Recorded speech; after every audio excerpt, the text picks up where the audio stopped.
Hey guys, you read aloud for Wednesday, April 29th. Chapter 39, Fan Club Fail. The house was filled with relatives, most of whom I didn't even know we had. Mom's friends from work and a few neighbors. I didn't know we had those either. Anna, Fred, and Will were there too.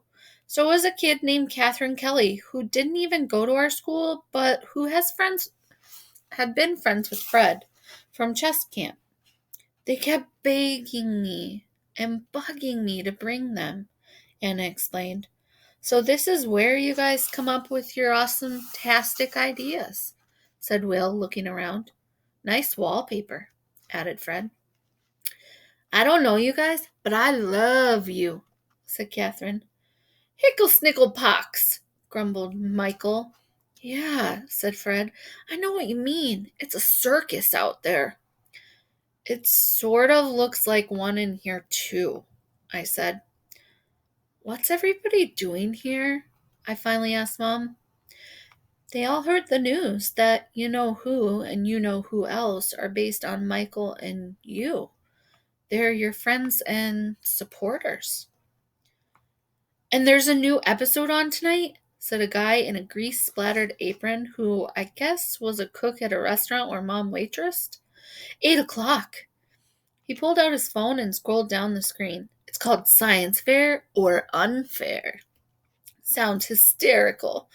Do you guys know what happens in it? I had a hunch, but I played dumb because, well, that's what Stoopid is supposed to do, right? We don't have a clue, I said. I bet it's about when you guys did those awesome chili cheese corn dogs and the zip tray, said Fred. That was so cool, said Will. Best science project ever. It was a disaster, I reminded them. A mega Galapagos mess, added Michael.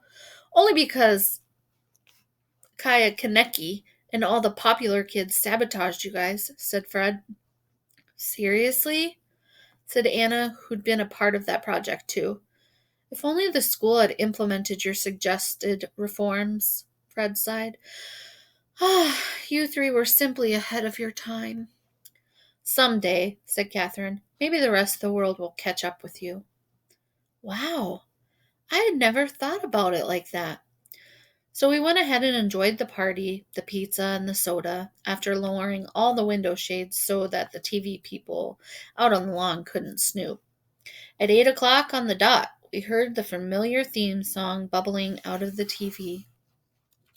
In the first scene, Pottymouth wiped up a batch of Chelastic Cheese-O-Matic corn dog ducal sticks, and Stoopid tried to jam one up his nose because it smelled so good.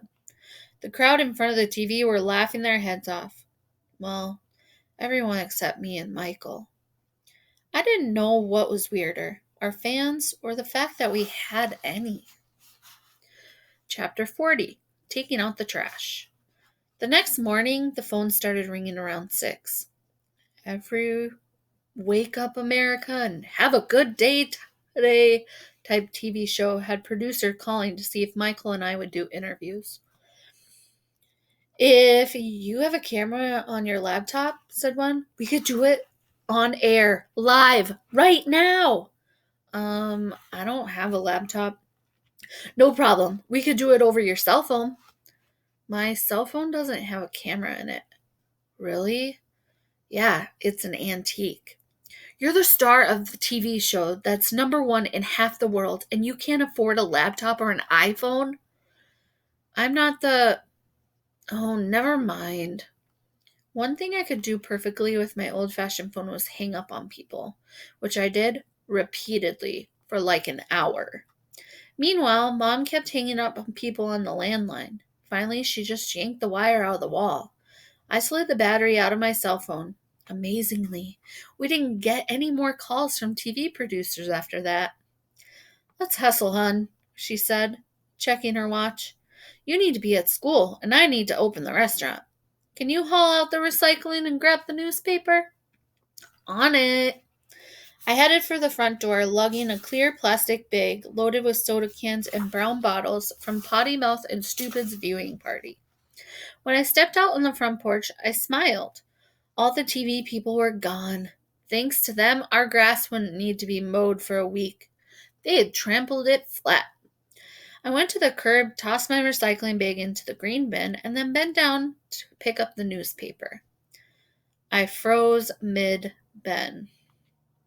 There was a banner headlining screaming across the front. Beneath it was a pair of photographs, the one Michael and I had taken last year for middle school yearbook.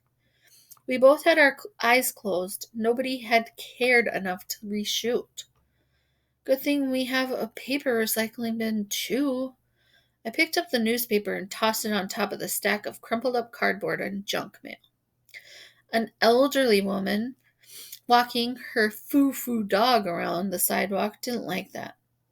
"What do you think you're doing? The printed word is precious. Words are not to be casually discarded, young man. You probably don't even know how to read. All you know how to do is play those video games. Mark my words, video games will make you stupid." "Yeah," I said. "So will everything else around here." Chapter 40. School's out forever.